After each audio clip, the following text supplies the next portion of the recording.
दोस्तों अभी की बात है कि भारत टी20 वर्ल्ड कप का चैंपियन बना, मगर उस टीम से बड़े नाम निकले। और जो अब इंग्लैंड के खिलाफ टी20 टीम खेल रही है उसमें बहुत से ऐसे नाम हैं जो रिप्लेस हो सकते हैं जब बड़ा कोई इवेंट आए। मगर आप टीम इंडिया की टी20 के अंदर ज़्यादादारी देखिए, एक वन साइडेड टाइप मैच किसके खिलाफ, अगर किसी ने मैच देखा हो आपको याद होगा जब आर्चर ने ओवर किया वो 147, 146, 148 तक गया। उसके बाद वुड का ओवर आया और वुड के ओवर में 154 तक उन्होंने 150 प्लस यानी 150 से ज्यादा 3 बॉल एक ओवर में की। फिर जब वो दूसरा ओवर करने आए उसके बाद भी लगातार 2 बॉलें 150 प्लस की और 2 बॉलों पे छक्के हुए। ये अभिषेक शर्मा ने उन्होंने 2 बॉलों पे छक्के मारे, यानी 150 को वो निकल के डाउन द ट्रैक होके छक्के मारे थे। एक उन्होंने फ्लिक किया था जो जैसे युवराज सिंह के लगे हैं कि वो शागिर्द हैं, और एक बाहर निकल के उन्होंने पॉइंट के ऊपर से छक्का लगाया था। बहुत जबरदस्त वो 2 बॉलों के, अगर किसी ने देखा वो जबरदस्त उन्होंने बैटिंग की है। और ओवरऑल अभिषेक शर्मा को देखे, मैंने ओमान में उनको देखा था, वैसे आईपीएल के अंदर भी बहुत से लोगों ने देखा है, तो ओमान के अंदर भी देखा वो खेलते इस तरह से हैं कि तेजी में आते हैं, तेजी में खेलते हैं। और जो उनकी ट्रिक है कि बॉल को खेलने से पहले लाइक वो पिच के ऊपर आने से पहले बॉल को यूं करते हैं, शायद अपनी आई सेट करते हैं। आज भी मैंने उनको देखा मैच के दौरान ऐसा किया, और ओमान में भी हर मैच के बीच में वो ऐसा करते हैं। हर बंदे का एक अपना ट्रिक होता है। संजू सैमसन आखिरी 6 मैचों में 3 सेंचुरियां उस बंदे की, और चैंपियंस ट्रॉफी के लिए जब टीम इंडिया में उनको नहीं लिया था तो काफी शोर मचा था। आज भी आके खासकर एटकिंसन के ओवर में जो उन्होंने दूसरा ओवर किया था उसमें लगातार नहीं 4 बाउंड्री उस ओवर के अंदर उन्होंने बनाई थी। मगर 2023 के बाद अब तक शायद 5वीं दफा वो शॉर्ट पिच बॉल के ऊपर आउट हुए हैं। और ईडन गार्डन की हम बात करें तो टीम इंग्लैंड जो है यहाँ पर 2016 अगर आपको याद हो जब ब्रैथवेट ने लगातार 4 छक्के लगाए थे बेन स्टोक को, उसके बाद पहली दफा खेल रही है टीम इंग्लैंड इस ईडन गार्डन में टी20 की अगर हम बात करें तो। ओवरऑल टीम इंडिया का कॉम्बिनेशन देखें, एक फास्ट बॉलर है, अगर आप पांड्या को ऑलराउंडर कंसीडर, मतलब जाहिर है वो ऑलराउंडर हैं। एक अर्शदीप सिंह जो हैं फास्ट बॉलर, वो खेल रहे हैं। अब स्पिन डिपार्टमेंट में आपको देखने में लगेगा 3 स्पिनर हैं, बट बेसिकली अक्षर पटेल जो है नायब कप्तान जो हैं वो बेसिकली ऑलराउंडर हैं, बाकी 2 हैं जो कि उनके मतलब रेगुलर स्पिनर हैं। तो टीम इंडिया की टी20 का फॉर्मेट अब ऐसा बना हुआ है कि 3 बॉलर हैं एक्चुअली में, बाकी 2 ऑलराउंडर के साथ जा रहे हैं। अब इंग्लैंड का यही टी20 स्क्वाड जो है एक आधी चेंज के साथ चैंपियंस ट्रॉफी खेलेगा। 6 फास्ट बॉलर हैं, इसके अंदर भी उन्होंने 4 फास्ट बॉलर खिला दिए। इसमें कोई शक नहीं कि 150 की स्पीड बहुत खौफनाक स्पीड होती, खासकर आर्चर और वुड जिस तरह की बॉलिंग कर रहे थे। आर्चर ने अच्छी बॉलिंग की, पूरा स्पेल 4 ओवर का उन्होंने शुरुआत में कर लिया, मगर 2 विकेट्स भी उन्होंने लिए। 1 ओवर के अंदर 2 विकेट उनको मिली, मगर जब 2 आउट किए थे उसी ओवर में आखिरी बॉल जो उनका पड़ा था आपको याद हो, उसका आखिरी बॉल के ऊपर फिर बाउंड्री लगी थी।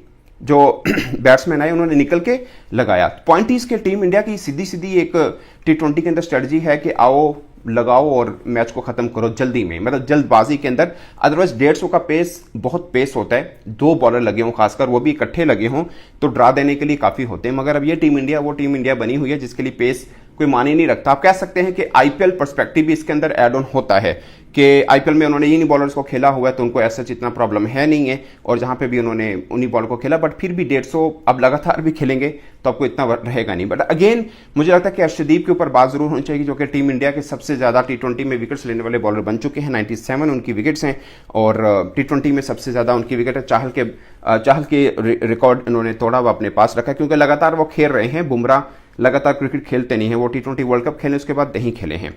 सूर्य कुमार यादव अगरचे कोई रन नहीं बना पाए, मगर उनकी कैप्टेंसी की अगर बात करें तो कप्तानी उन्होंने बहुत अच्छी की है। और जब से रोहित शर्मा के बाद उनको कप्तान बनाया गया है, श्रीलंका में वो जीते हैं, वो बांग्लादेश को हराया, उन्होंने साउथ अफ्रीका को साउथ अफ्रीका में हराया, श्रीलंका को श्रीलंका में हराया। उस टाइम पे जब टीम इंडिया उसके फौरन बाद अपनी मजबूत टीम के साथ वनडे सीरीज खेली थी तो हारी थी। उससे पहले 3-0 से टी20 सीरीज वो जीते हैं। तो अभी तक कोई सीरीज वो हारे नहीं बतौर कप्तान, और मुझे लगता है कि इनका कॉम्बिनेशन बहुत जबरदस्त बना हुआ टी20 में। अभी भी इसमें बुमराह नहीं है, अभी कुलदीप यादव नहीं, बट चक्रवर्ती ने बहुत जबरदस्त बॉलिंग की, 3 विकेट्स उन्होंने लिए। पांड्या एक थोड़ा सा लगे कि 4 ओवर के अंदर 42 रन उन्होंने दिए, 10 की इकॉनमी के साथ उनको रन हुए। बट पांड्या के साथ जाहिर है वो टी20 में वर्ल्ड कप में भी खेले और वो उनके एक अहम हिस्सा हैं टीम इंडिया के, खासकर टी20 पर्सपेक्टिव के अंदर। मगर बॉलिंग में थोड़े से फीके हुए, तो मेरा मतलब यह है कि 3 बॉलर के साथ वो बेसिकली इसमें खेले हैं, जबकि इंग्लैंड 2 स्पिनर्स के साथ खेले, 4 फास्ट बॉलर के साथ खेले। इंग्लैंड की भी टेल बहुत छोटी थी, लाइक एंड तक उनकी बैटिंग गई थी, बट बड़े रन वो नहीं कर सके हैं। तो पॉइंट इसके, मैं इंग्लैंड की जब बैटिंग देख रहा था, 4 जो आए थे शुरू के सारे चारों ओपनर है, बेसिकली फिल सॉल्ट हैं, आप उनकी बात कर रहे हैं, आप बटलर की बात करें, आप हैरी ब्रूक की बात करें, ये सब ओपनर्स हैं और सबका स्ट्राइक रेट जो है 150 प्लस है। मगर यहां पे आके इंग्लैंड मुझे लगता है कि इंडिया में आके थोड़ा घबराता है, या इस पिचेस के ऊपर, हालांकि आईपीएल वो खेलते हैं लगातार, मगर इस पिच के ऊपर जबरदस्त बैटिंग उस तरह से होती नहीं। वर्ल्ड कप 2023 उठा के देख ले, कुछ अच्छा नहीं खेले। अब ये सीरीज है, उसके बाद चैंपियंस ट्रॉफी के लिए इनको आना है, बट सीरीज के लिए इनके पास काफी कुछ पड़ा हुआ है। अभी अगरचे पहला मैच थोड़ा फीका हुआ, मुझे था कि अच्छी फाइट होगी, इंग्लैंड एक तगड़ी टीम है, इसमें कोई शक नहीं, वो तगड़ी टीम है, वो कम बैक कर भी सकती है, इसमें भी कोई दो राय नहीं है।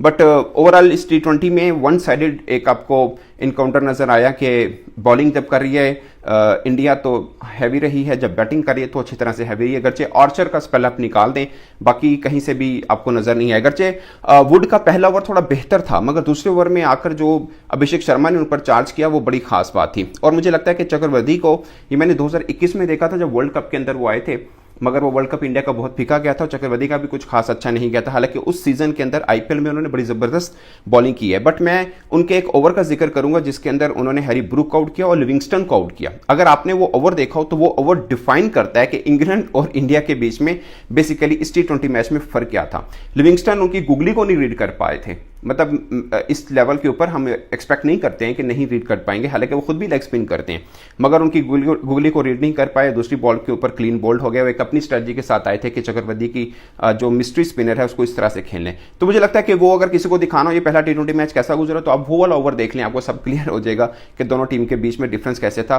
कि इंडिया ने स्पिन के जाल में फंसाने की कोशिश की, अगरचे अक्षर पटेल को थोड़ा सा उन्होंने के एग्रेसिव खेलने की कोशिश की, मगर चक्रवर्ती ने अच्छी बॉलिंग की। बिश्नोई उनका T20 में खेलते हैं, उन्होंने भी कदरे बेहतर बॉलिंग की। बट ओवरऑल चक्रवर्ती और अर्शदीप सिंह दोनों ने जबरदस्त बॉलिंग की। बैटिंग पर्सपेक्टिव में देखें तो अभिषेक शर्मा ऊपर से जब ओपन संजू सैमसन के साथ आए थे तो संजू सैमसन बहुत अच्छा खेले थे, मगर नीचे से फिर अभिषेक शर्मा भी जबरदस्त खेल के गए। सूर्य कुमार यादव का बल्ला अगरचे नहीं चला। तो ओवरऑल मुझे लगता है कि ये जो T20 मैच था एकदम फिर टीम इंडिया के एकदम डिफरेंट टीम, मतलब आपको लगेगी जब फॉर्मेट चेंज हुआ, अभी बॉर्डर गावस्कर ट्रॉफी खेल के आए तो थोड़ा सा के मोराल गिरा था। उससे पहले न्यूजीलैंड के खिलाफ होम सीरीज हारे थे, मगर T20 में वो डिफरेंट क्रिकेट खेल रहे हैं एकदम, जैसे आप कहने कि 10 ओवर के अंदर ही कहानी खत्म हो गई थी। एक T20 यानी हाफ इनिंग के अंदर ही मैच का पता चल गया था कि कौन जीत रहा है कौन नहीं जीत रहा, सीधा हो चुका था मैच। तो मुझे लगता है कि अगले मैचेस मजेदार जरूर होंगे, मगर टीम इंडिया अपनी जारादारी दिखा रही है T20 के अंदर कि वो कितनी डिफरेंट टीम है। अभी इसके अंदर आप जायसवाल को समझ लीजिए, शुभमन गिल को समझ लीजिए, आप बुमराह को समझ लीजिए, आप अर्शदीप तो खेल रहे हैं, वो चाइनामैन स्पिनर इनके, आप उनको देख लीजिए कि 3-4 और नाम है जो एड ऑन अभी हो सकते हैं। बट मुझे लगता है संजू सैमसन भी खैर उनके तगड़े प्लेयर हैं, बल्कि उनके ऊपर तो बात ये हो रही थी कि चैंपियंस ट्रॉफी के अंदर उनको क्यों नहीं शामिल करें। बट पॉइंट इस कि इंडिया के ऊपर जो बात होती है कि इनकी 2 टीमें बन सकती हैं, शायद मुझे लगता है कि T20 पर्सपेक्टिव में वाकई इनकी 2 टीमें बन सकती हैं, क्योंकि अभी भी बड़े बड़े नाम हैं जो अभी टीम इंडिया का हिस्सा नहीं है, मगर ये इसी कॉन्टिन्यूटी के साथ जा रहे हैं। अब साउथ अफ्रीका वाला टूर देख लें, बांग्लादेश वाला देख लें, श्रीलंका वाला देख लें, तो इसी को कैरी ऑन कर रहे हैं, क्योंकि वो ट्राई आउट कर रहे हैं कि अभी जो वर्ल्ड कप है थोड़ा दूर पड़ा है, तो T20 फॉर्मेट के ऊपर एक्सपेरिमेंट किए जा सकते हैं। और सीधी सी बात है, दोनों टीमों को देखें, अगरचे गैप आपको नजर आया, मगर दोनों टीमों के आप बल्लेबाजों के स्ट्राइक रेट देखें तो आपको समझ में आएगा कि दुनिया भर के जो टीमें हैं T20 में 150+ स्ट्राइक रेट के साथ जा रही हैं। तो मुझे लगता है कि ये अब वर्ल्ड क्रिकेट T20 की स्पेशली इस तरफ को मुड़ रही है। तो दोस्तों, इस पर आप अपनी राय कमेंट के सूत्र में जरूर बताएगा। मेरी तरफ से इतना ही, इजाजत दीजिए, अल्लाह हाफिज।